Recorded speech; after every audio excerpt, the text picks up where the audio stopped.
Hello guys, this is Brian here with an update. Today is March the 31st, 2018, and here is some updates. I had my neck injection done because my pain management doctor is leaving his practice and going his own.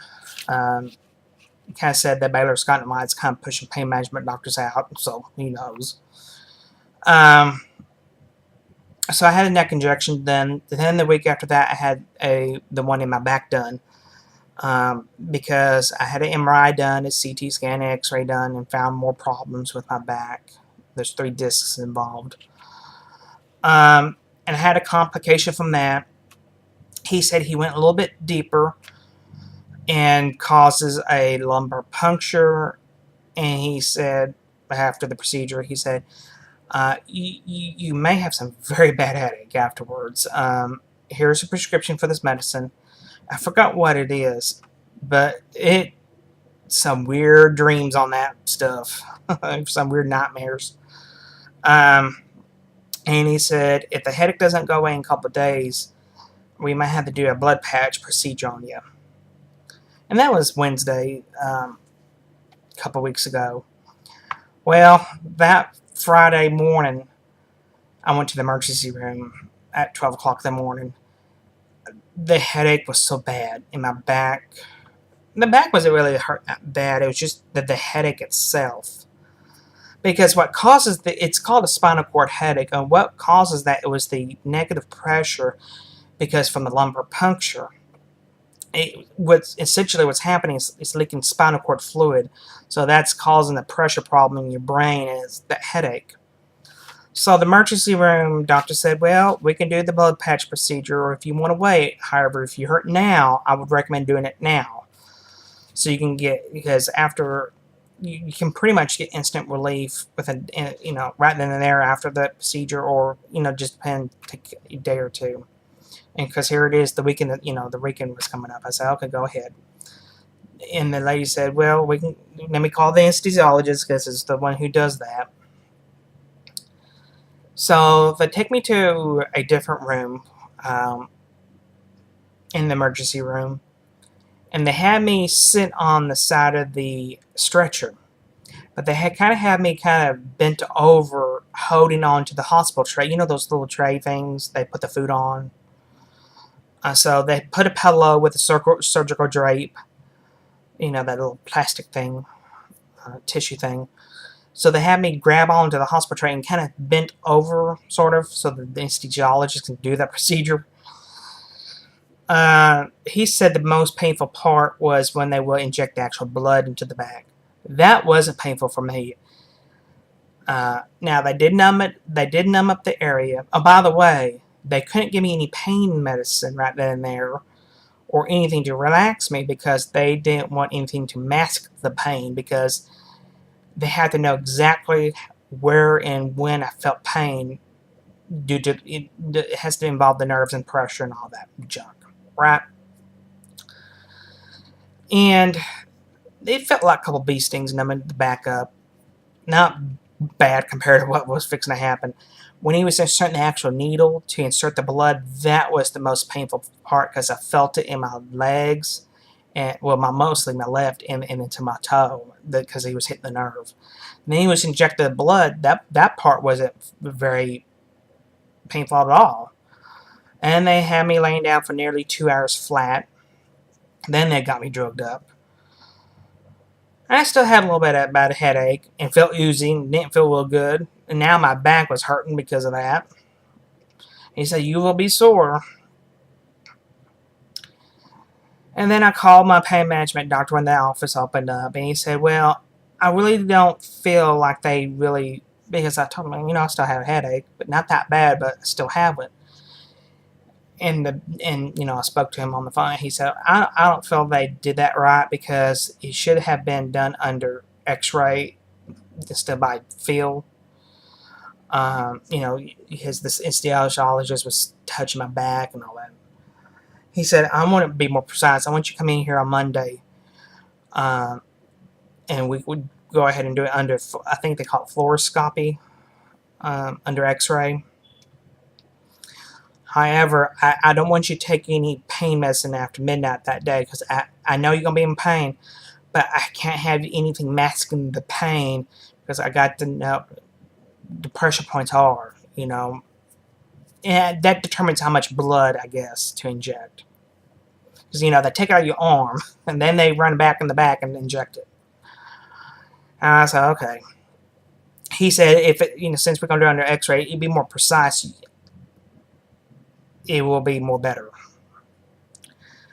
So I got to the hospital on Monday. Now this is a different hospital because the one I went, it was just 2 miles down the road. But he don't go there no more. He only goes to the one out in Frisco. So I drive 40 miles. Well, I didn't drive. My family member drove me because obviously I won't be able to drive afterwards.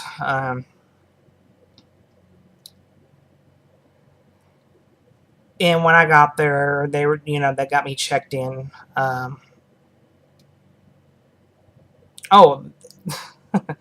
When I was at the hospital, when I had, let me back. When I was at the hospital, when having the back injection done, because the hospital was partly owned by Tenet and Baylor, and officially March the 1st, it became fully Baylor at 100%. Well, the registration lady was keep saying, well, we keep running your benefits and we keep showing you out of network. I said, well, that's not right because I was just here, 7 days prior to this mess, And she said, well, I know, there's something wrong with the computer system or something. Maybe they didn't tell us, And of course, this was at 7:30 in the morning, and the registration lady said, well, the manager don't come in for another 30 minutes. So right now we're calling your insurance company. And I said, well, I'm going to do the same too. Let me have your direct telephone number. And after said and done, it was their computer system because they switched to a new computer system, and somehow when they did the benefits electronically, it didn't come out right. It was fixed. They were in network. And the registration lady was talking to me in the waiting room and said, come on back, we finished the paperwork. Well, here comes my doctor asking what the hell's going on, what's the holdup? He was nice about it.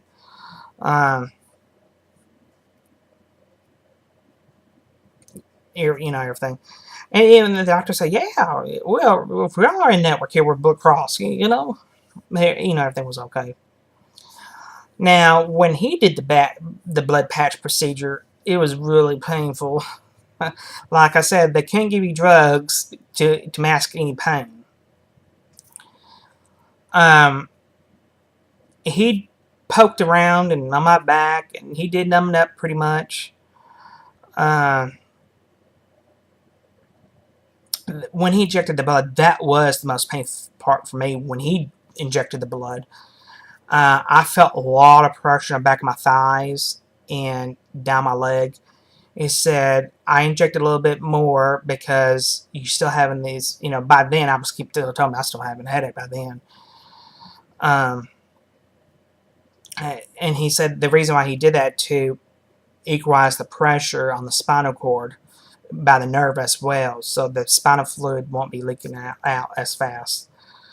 Then he was able, after by the way, I was on my stomach because, they're all working on my back. So I'm laying down flat on my stomach.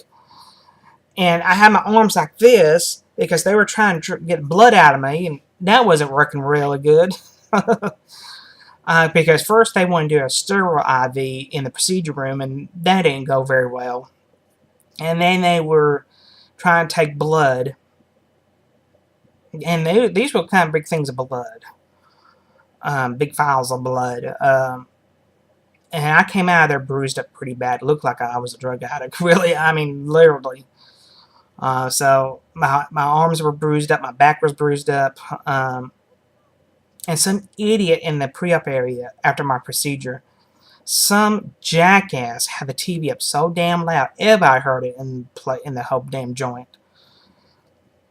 I don't know if the person was old or they were deaf, whatever the case may be, but they need to turn down the damn TV. he said after the procedure, he came back and talked to me after the procedure. He said you're gonna feel soreness and you're gonna feel some weird feelings in your legs because it's hitting against the sciatic nerves. So you might be walking kind of funny for a couple of days, but it will go away, and it did. He said the headache will go away. Everything will be okay. And he said this lumbar puncture things. It's a complication that does happen. It's not a rare complication, but it does happen. Sometimes they can't tell how deep they are on the X-ray machine, I guess, when they insert the needle by the spine, by the disc. So everything turned out to be okay. I was extremely sore. I was able barely to walk after they wanted me to walk around, go to the bathroom after the procedure, and I was barely able to do that because the weird pain and all that down my legs and my back, and things like that. And they told me, of course, they had me laying down for 2 hours too. They said go home and lay flat as you can. Don't get up for a couple of days. For 2 or 3 days. Try and lay as flat as you can. And I did that, and I took the Vicodin, and I took the headache medicine, and it finally went away.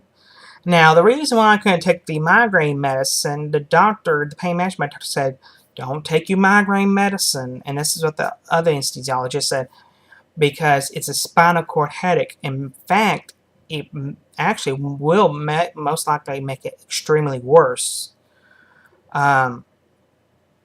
Because the spinal cord headache has to do with the pressure in your spinal fluid and all that mess. So that's why I can't take the migraine medicine. No, one that I can take, I take that back, Proderin, which of course won't pay anymore, but I do have a bottle of that. It's really just caffeine and the ingredient Tylenol in it. But I couldn't take any of the sumatriptan, like real packs or anything like that. I couldn't take, or the Imitrex nasal spray, or the Zomig at all. So I finally went back to work last week. Went to the spine doctor for my follow-up to review the imaging, and find out I might have to have back surgery again, because this involves 3 other discs that was not a problem to begin with. It's a new problem. I guess I injured my back, and because it did start hurting late February or early March. He said there's 2 routes that we can go down. We could do a spinal cord stimulator for the back. He asked me which one hurts the worst. Right there, I said, well, mainly my back is the one who hurts the worst right now, not the neck. The neck's been fixed with the steroid injection. He said, well, we could do a spinal cord stimulator for the back, the lumbar spinal cord stimulator, which that is a little bit more easier, or we can do back surgery, which is a little bit more complex than I had. It's totally a little bit different than I had last year, because this involves 3 discs. The imaging shows 1 disc has a tear in it, a fissure. 1 disc is flat, or flattening. So they don't know if it's leaking any disc fluid. And 1 disc, I forgot what he said, it's kind of protruding out. So I had to have a discogram. Now, I read online that's somewhat a little bit painful. What that entails is they actually will stick a needle into the disc and put dye in it, and they can tell if it's leaking fluid or not. And then they ask you how, and that dye also affects your pain. You got to tell them how your pain level is. So he said, well, since the pain management doctors are leaving the practice, don't know where he's going, he might even take a month off. I would, but he said, I have one in my clinic. I also have one that I also work another one as well. Because I told him the one that he has in the clinic only works out of Medical City, Frisco, and the anesthesiologist may be out of network because I checked with Blue Cross. He said, well, yeah, they're out of network, but they don't balance bill, and things like that. So he got me in with another pain management doctor. He does perform the discography thingy. So I called my primary care doctor, because this was just Wednesday. I called my primary care doctor Wednesday afternoon and said, hey, y'all might be out of network by Friday, because here it is Saturday because of Blue Cross situation. I need an urgent HMO referral to this physician, and they got it, and thankfully got taken care of. And I do have an appointment with the new doctor on April the 11th. The lady, when they called, said they had an opening this Monday, but I told her I don't know how soon they do HMO referral. I know for sure by the 11th I will have one. So I'm going to call them first thing Monday morning, and see if I'm able to get in and get this taken care of. Then the spine doctor said, come back after this and we really dive into what we got to do. But for sure, the 3 issues need to be fixed. I am kind of worried about the discogram thing. Some people say it hurts a lot. Some people say they don't. I don't know. I had to figure that out. It's nothing I'm looking forward to at all. And I told him I'm not really too key on the spinal cord stimulator, because the purpose of that does is it masks the pain signals that go up to your brain, so that takes your pain away. Well, I kind of told him, well, if the underlying problem is not really being fixed, I want the underlying problem fixed. And he said, I understand. I just want to let you know that the back surgery is a little bit more complicated than the spinal cord stimulator. It's more intrusive. It's more